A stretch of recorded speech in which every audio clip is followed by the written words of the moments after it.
The 16th most common question asked by the non-Muslim regarding Islam is, why in Islam a woman inherits half of that of the male? If you see history, all the centuries before, women were not allowed to inherit in most of the religions and even in European law. It was only in 1800 and in the 19th century a woman was allowed to inherit or own property. Islam gave this right 1400 years ago. There are various verses in the Quran which talk about inheritance.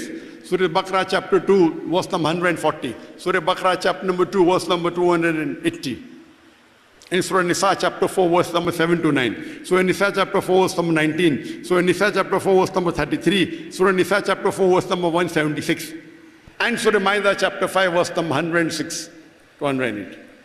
There are various verses Quran talks about inheritance. But the major verses of where it comes to division of inheritance is Surah Nisa chapter 4, verse number 11 and 12.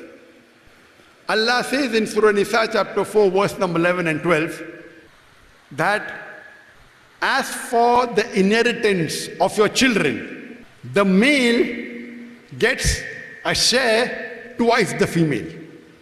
If only females, if two or more, they share in 2/3. If only one female, she gets half. And the verse continues. As for your parents, they get 1/6 if you have children. If there are no children, the mother gets 1/3. But if there are brothers and sisters, she gets 1/6. All this is after giving of the legacies and debts.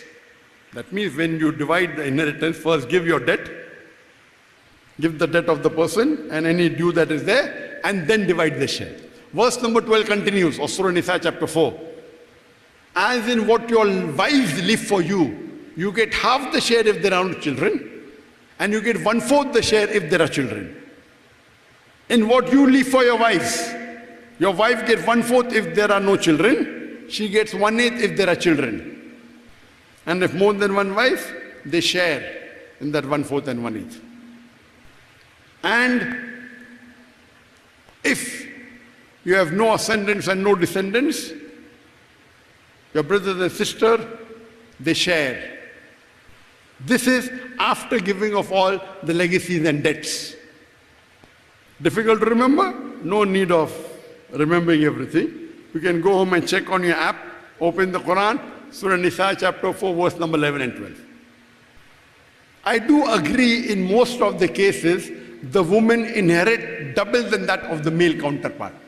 But there are cases in which they inherit equal. For example, the mother and father, if the children have children, the mother and father both inherit 1/6 if the child dies. And if the child had children, means if they have grandchildren alive. So mother and father from the children's inheritance, each gets 1/6, that means male and female get equal. There are sometimes female get double. If a woman dies, leaving the husband, no children, and mother and father, husband gets half, father gets 1/3, father gets 1/6, mother gets 2/6, that is 1/3. If a woman who has no children dies, leaving behind the husband and parents, the husband gets half, father gets 1/6, mother gets 2/6 or 1/3, double. But I do agree, in most of the cases, the female gets double the share of the male. For example, the male gets double the share of the female. For example, the son gets double than that of the daughter. And the wife and the husband get double the share of the wife. If there are no children, husband gets half, wife gets 1/4. If there are children, husband gets 1/4, wife gets 1/8. In most of the cases it is double. What is the logical reason that Islam gives double inheritance to the male as compared to the female? The reason is As I mentioned earlier, in Islam, man is the bread earner. All the financial responsibility is laid on the shoulders of the man. The woman is free from financial obligations. Before a woman is married, it's the duty of the father and the brother to look after lodging, boarding, clothing, and all financial aspects.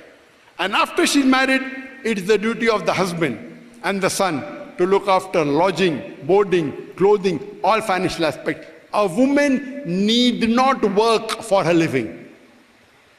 Willingly, if she optionally wants to do, that's a different case. But no one can force her to work. She is financially secured.